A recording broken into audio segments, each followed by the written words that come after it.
इतना अपने आंखों से इतना दुख तकलीफ में से बर्दाश्त नहीं होगा।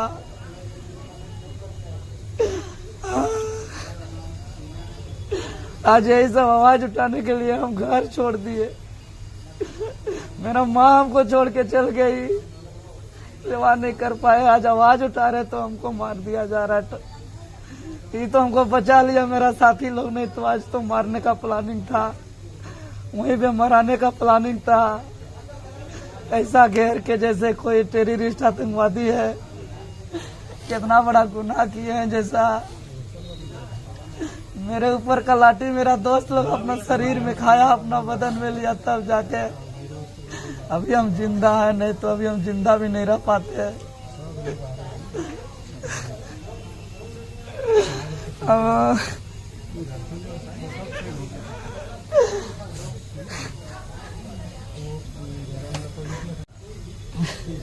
आपका एक एक लाठी का हिसाब लेगा झारखंड। आज हमको बच गया, बहुत देख पा रहे हैं अपना साथी लोग अपने ऊपर लाठी खाया, नहीं तो आज हम तो मर जाते वही।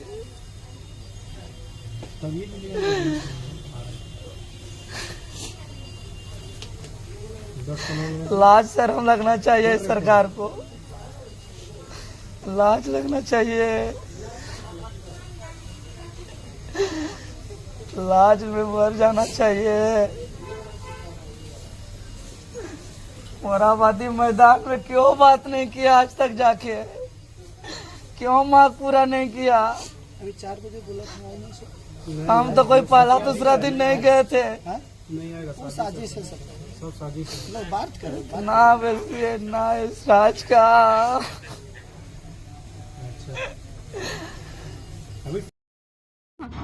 जोहार, नमस्कार। इस समय हम लोग रिम्स रांची में हैं और क्यों आए हैं, किस लिए आए हैं, इसकी सारी जानकारी आप वीडियो में पाएंगे। सबसे पहले हम बताना चाहेंगे कि आज 18 दिन से जो सहायक पुलिसकर्मी हैं, जिनकी नियुक्ति रघुवर सरकार के कार्यकाल में हुई थी और उनका वेतन मान को लेकर वे लोग लगातार 18 दिन से आंदोलन कर रहे थे रांची के मोराबादी मैदान में। और आज उन लोगों ने कल ही जो छात्र नेता और जेबीकेएसएस के वरीय उपाध्यक्ष हैं देवेंद्र नाथ महतो, वहां पर पहुंचे समर्थन देने के लिए और साथ ही घोषणा कर दी है कि कल सीएम आवास का घेराव करेंगे, चाहे कुछ भी हो जाए, तमाम मांगों को लेकर। और हमारे साथ अभी पूर्व लोकसभा प्रत्याशी हजारीबाग के संजय मेहता जी हैं। संजय जी, क्या कहिएगा, आप लोग जो है समर्थन करने के लिए गए थे, लाठीचार्ज काफी ज्यादा हो गई, आप लोगों का नेता जो है उनको बहुत ज्यादा जख्मी देखने को मिल रहा है, तो क्या बोलिएगा, इसको कैसे देखते हैं? क्या सही बिल्कुल तानाशाही रवैया है। डेमोक्रेसी में सबको अपनी बात को रखने का अधिकार है। इस देश के भीतर ऐसी कोई पहली घटना नहीं थी कि सीएम का आवास घेरने जा रहे थे। इस देश के लोकतांत्रिक और राजनीतिक इतिहास में कई बार सीएम का आवास घेरा गया है, कई बार पीएम का आवास घेरने की कोशिशें की गई है। ये लोकतंत्र का तकाजा है, लोग अपनी बात रखने जाते हैं। 18 दिन से लोग बैठे हुए, कोई आपका डेलीगेशन बात करने नहीं जाता, सरकार के कोई प्रतिनिधि नहीं जाते हैं। और जब ये बात ऐलान करते हैं कि हम लोग सीएम आवास घेरेंगे तो पूरे रांची को पुलिस छावनी में तब्दील कर दिया जाता है। और जब शांतिपूर्ण तरीके से जब ये लोग जा रहे थे तो उन पर लाठियां चार्ज कर दी गई। सरकार का ये फेलियर है कि जिस सहायक पुलिसकर्मी को आप लोगों ने नियुक्त किया था, वो आपके सहायक पुलिसकर्मी को आपके ही पुलिस वाले पीट रहे हैं। जिन पुलिसकर्मियों की नियुक्ति आपने उग्रवादियों की रक्षा के लिए की थी, उन पुलिसकर्मियों को आपने अपने ही पुलिस के साथियों से पिटवा दिया, अपने ही साथियों से लड़वा दिया। ये कितना बड़ा फेलियर है। ये सिर्फ एक फेलियर नहीं है सरकार का, ये एक बहुत बड़ा सवाल है लॉ एंड ऑर्डर को लेकर के कि पुलिस ही पुलिस से लड़ रही है। इससे बड़ा मुझे लगता है कि अकर्मण्यता और कुछ नहीं हो सकता। इससे बड़ा लॉ एंड ऑर्डर का फेलियर और कुछ नहीं हो सकता है। सरकार को इस पर चिंतन करना होगा। बार बार हम लोग पर फर्जी एफआईआर कर दिया जाता है। आज जो कुछ भी हुआ फिर फर्जी एफआईआर होगा। इससे पहले हम लोगों पर कितने एफआईआर करा दिए गए तमाम साथियों पर। आज देवेंद्र नाथ महतो जी को पीटा गया, संतोष महतो जी को पीटा गया। हम ये कहना चाहते हैं कि बार बार सहायक पुलिसकर्मी को आप पीटेंगे, हमारे नेताओं को पीटेंगे, तो हम लोग कहाँ जाएंगे अपनी बात रखने के लिए? शांतिपूर्ण तरीके से 18 दिन से बैठे हुए ना, कोई बात करने क्यों नहीं जाता है?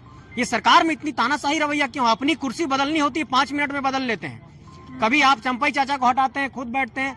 भाई इस बात को समझिए कि झारखंड के ये नौजवान है, 2500 सहायक पुलिसकर्मी, 100% मैं कहता हूँ, इसमें 2300 लगभग अभी कार्यरत हैं, 2300 से ज्यादा, वो सभी झारखंडी नौजवान हैं, 12 नक्सल प्रभावित जिलों के हैं। इनकी मांग क्या है? आरक्षित संवर्ग में उनको समायोजित कर दीजिए। वो नहीं हो रहा है तो इनका कम से कम कॉन्ट्रैक्ट की अवधि को बढ़ाइए, इनकी सैलरी को बढ़ाइए, इनकी मांग को सुनिए। कोई सुनने वाला नहीं है।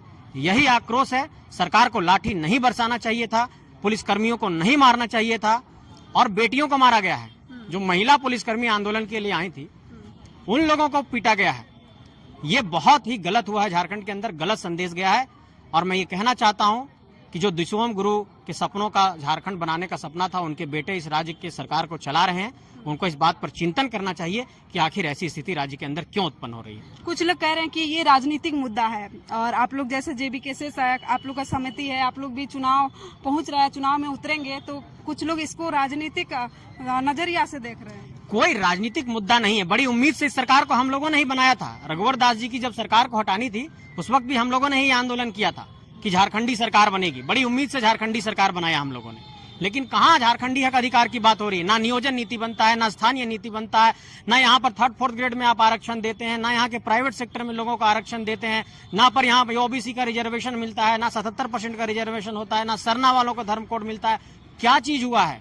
लेकिन यही होता है कि पूजा सिंघल जेल चले जाते हैं, तमाम छवि रंजन जेल चले जाते हैं, वीरेंद्र राम पकड़ाता है, कोई प्रेम प्रकाश पकड़ाता है, कोई विष्णु अग्रवाल पकड़ाता है, तमाम नेताओं के घर से पैसे निकलते हैं, आलमगीर के घर से पैसे निकलते हैं, यहाँ के आईएएस के घर से पैसे निकलते हैं।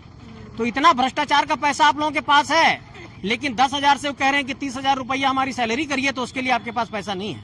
इस बात को समझना होगा कि इस स्टेट के अंदर सिर्फ लूट चल रहा है। हम लोगों को शौक नहीं था पॉलिटिक्स में आने का, हम लोग भी पढ़ाई कर रहे थे, हम लोग भी यूपीएससी की पढ़ाई करते करते, जेपीएससी की तैयारी करते करते एक्सीडेंटली पॉलिटिक्स में आना पड़ा है। इस स्टेट का हाल देख करके हमारे घर और हमारे तमाम साथी के लोग परेशान हैं। किसको शौक होता है कि उसका बेटा पिटा जाए? आज देवेंद्र नाथ महतो जी यहाँ पर अस्पताल में भर्ती हैं, पिताजी वहाँ पर खेत में कुदाल चला रहे हैं। क्या उनकी पीड़ा नहीं होगी मेरा बेटा अस्पताल में भर्ती है? उनके पास इतना सामर्थ्य नहीं है कि वहाँ से एक गाड़ी से लेकर के अपने बेटा का चेहरा देखने आ सके। ऐसे लोग आंदोलन कर रहे हैं। झारखंड में गरीब गुरबा का बेटा आंदोलन कर रहा है, कोई यहाँ पर अमीर लोग नहीं आए हैं। इस बात को समझना होगा सरकार को, इस वेदना को, इस पीड़ा को समझना होगा, तभी यहाँ पर कुछ कल्याण हो सकता है। लेकिन आज जिस तरह से बैरिकेडिंग तोड़कर सीएम आवास तक पुलिसकर्मी जो है पहुंच गए, जो वहां पे ड्यूटी में तैनात थे वो लोग भी जख्मी हो गए और जो सहायक पुलिस थे वो लोग भी थोड़ा बहुत जख्मी हुए हैं। तो कहीं ना कहीं दोनों तरफ नुकसान हुआ और वे लोग हालांकि उनका जो मंजिल था वहां पर पहुंच गए, लेकिन आश्वासन के तौर पर अभी तक मिला है कि उन लोगों को बात जो मांगे थी वो सीएम तक पहुंचाई गई है। तो क्या लग रहा है कि सिर्फ इस बार भी आश्वासन होगा या फिर नहीं दिया गया मांगों को उनका, तो आप लोग आगे फिर इस तरह का आंदोलन कीजिएगा? देखिए, सबसे पहले इस बात को समझने की जरूरत है कि ये बात सरकार के संज्ञान में पूर्व से है।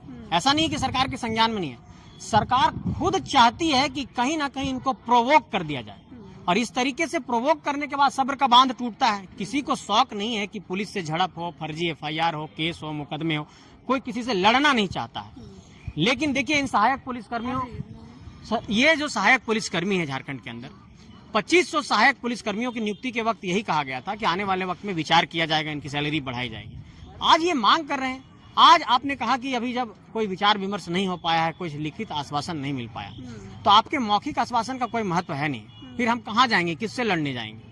इसलिए हम साफ तौर पर ये कहना चाहते हैं कि जो सरकार का गृह कारा विभाग है वो तुरंत अपना एक अधिसूचना जारी करे या कोई एक लिखित आश्वासन दे कि सरकार में इस पहलू पर मंथन हुआ है, सहायक पुलिसकर्मियों की मांगों को पूरा किया जाएगा, तब ये आंदोलन खत्म होगा, नहीं तो ये आंदोलन जारी रहेगा।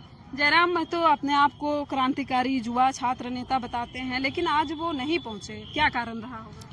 देखिए, आज वो तोपचांची में वहां पर जनता दरबार उनका लगा हुआ था और इस कारण से वो नहीं पहुंच पाए। लेकिन ऐसा नहीं है, वो लगातार झारखंड के अलग अलग हिस्सों में भी जाकर के कार्यक्रम कर रहे हैं। और हम लोगों का देखिए सभा बहुत ज्यादा है अभी फिलहाल, और लगातार सभाएं चल रही है। अभी 21 को हम लोगों का कटकम सांडी में सभा है, फिर मांडू में है और तमाम झारखंड के अलग अलग इलाकों में है। तो बहुत कम संसाधन में हम लोग बहुत कुछ करने की कोशिश कर रहे हैं। और एक आदमी का पूरे राज्य के प्रत्येक हिस्से में हर 15-20 मिनट, आधे घंटे के बाद मूवमेंट पॉसिबल नहीं। हम लोग पास कोई हेलीकॉप्टर भी नहीं है कि हम लोग इतना मूव कर पाएंगे। फिर भी हम लोग कोशिश कर रहे हैं। अब देखिए, रात में मैं कोडरमा में था 2 बजे और आज यहाँ पर मैं फिर दोपहर 12 बजे 1 बजे तक रांची में हूँ। तो कोशिश तो हम लोग करते हैं पहुँचने की हर जगह, लेकिन हम लोगों का भी एक लिमिटेशन है। संसाधनों की जो जरूरत है वो हम लोग तक एक कही कि उसका बहुत लिमिटेशन है। फिर भी हम लोग कोशिश करते हैं। देखिए